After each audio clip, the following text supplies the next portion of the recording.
Shalom, selamat pagi jemaat Tuhan. Berjumpa kembali dalam doa pagi online. Di akhir pekan ini, mari datang dengan segenap hati dan jiwa kita.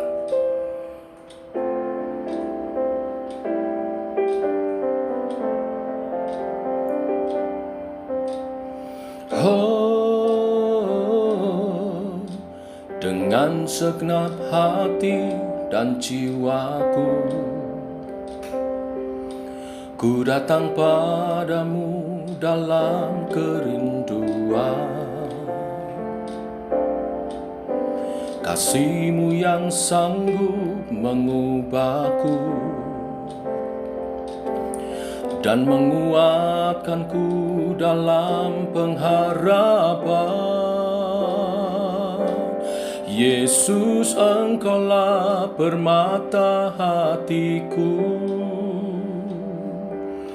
Dunia tak dapat menggantikan-Mu. Kemuliaan-Mu tercurah bagiku, menjadikanku indah dan semakin indah bagimu. Bagimu Tuhan, hidup kami bagimu.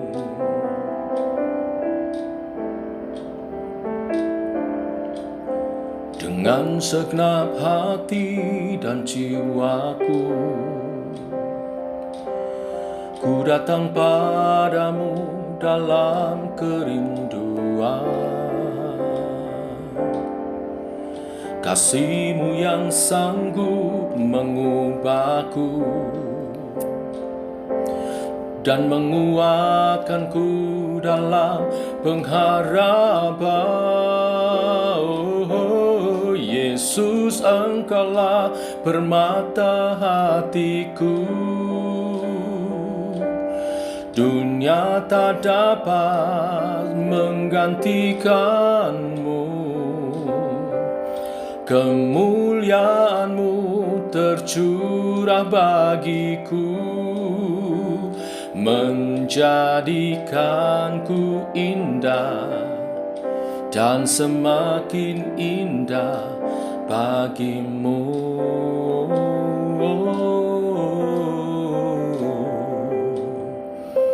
Hidup kami bagimu Tuhan, mengikut-Mu seumur hidupku, memuliakan nama-Mu dalam pimpinan-Mu. Bagimu Tuhan, hidup kami.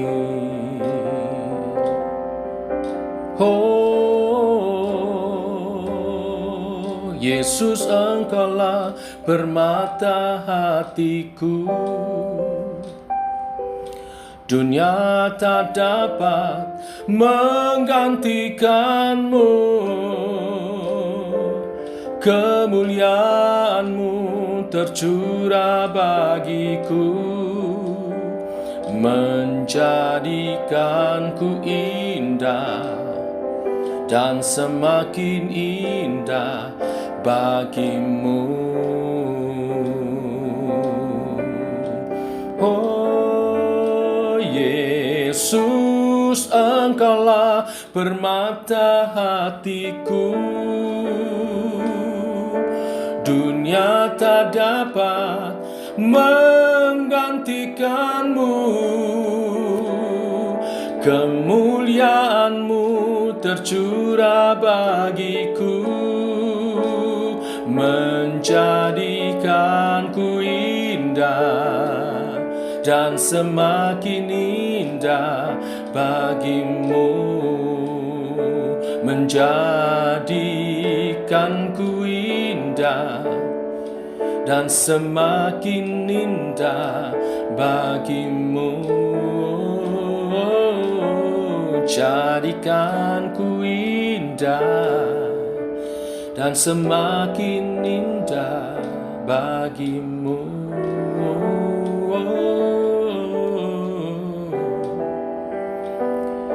bagimu Tuhan, ku mau hidup mengikutmu Tuhan, seumur hidup kami.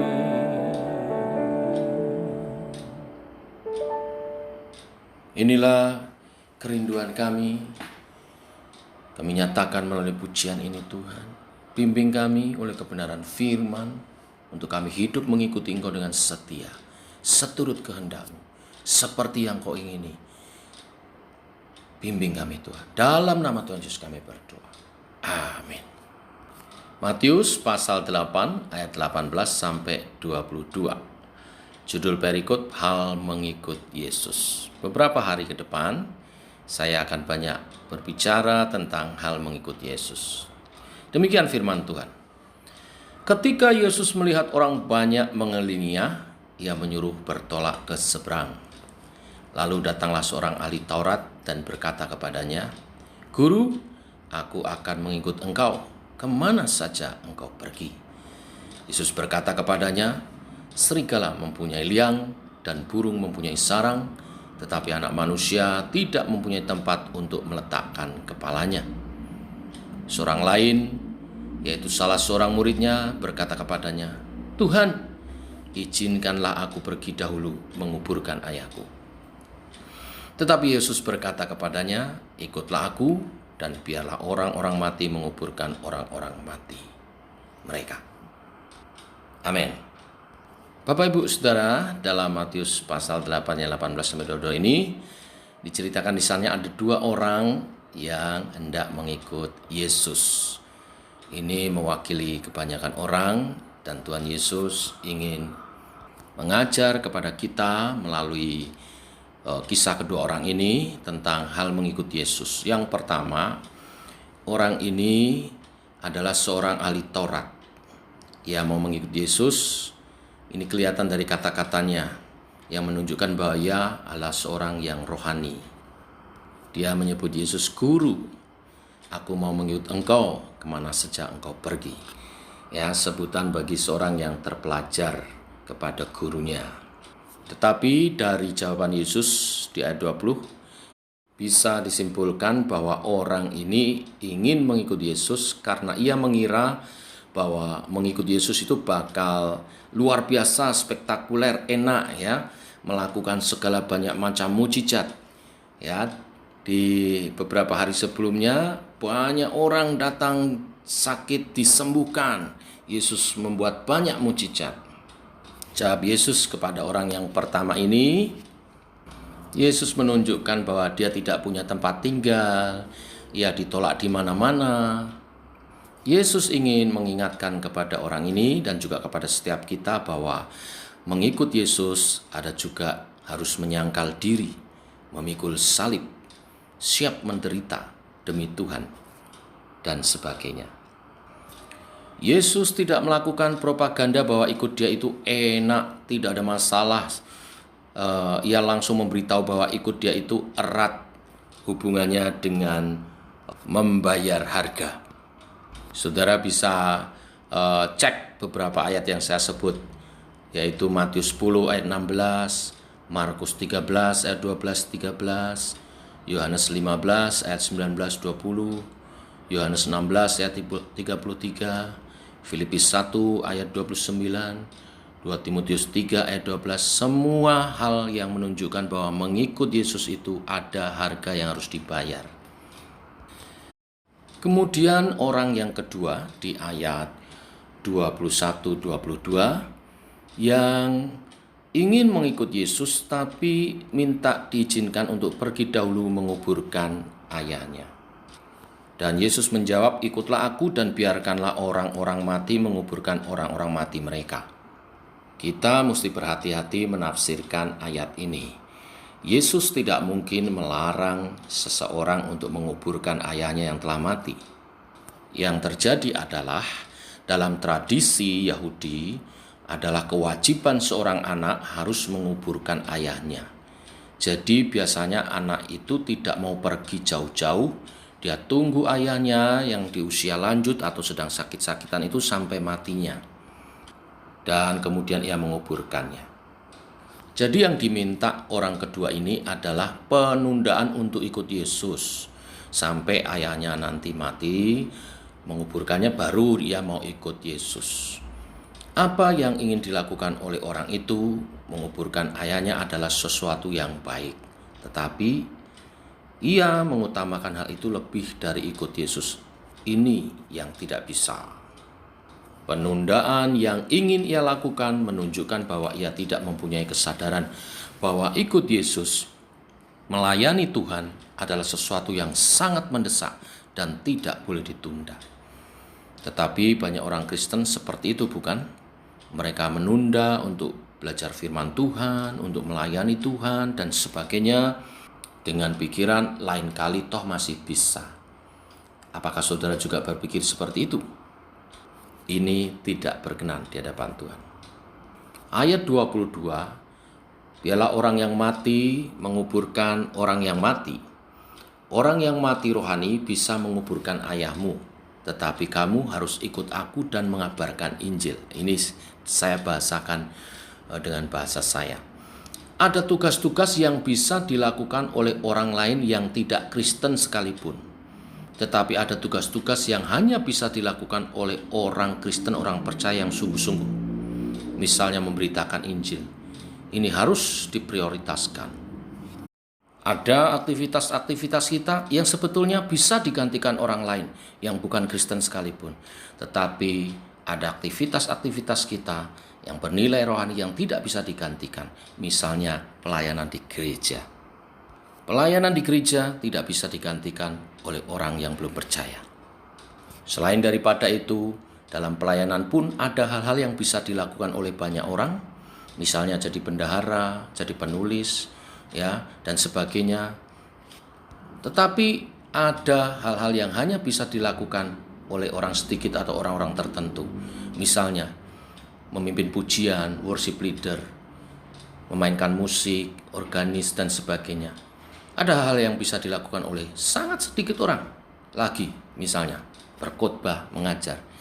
Saudara harus berusaha untuk lebih menggunakan karunia-karunia yang memang dianugerahkan bagi saudara, dan tidak semua orang bisa. Sebagai penutup, kesimpulan firman Tuhan hari ini, orang yang pertama begitu siap, tapi motivasinya salah. Orang yang kedua kurang siap, walaupun dia adalah seorang murid Kristus. Jadi kita mesti siap, tetapi juga motivasinya benar.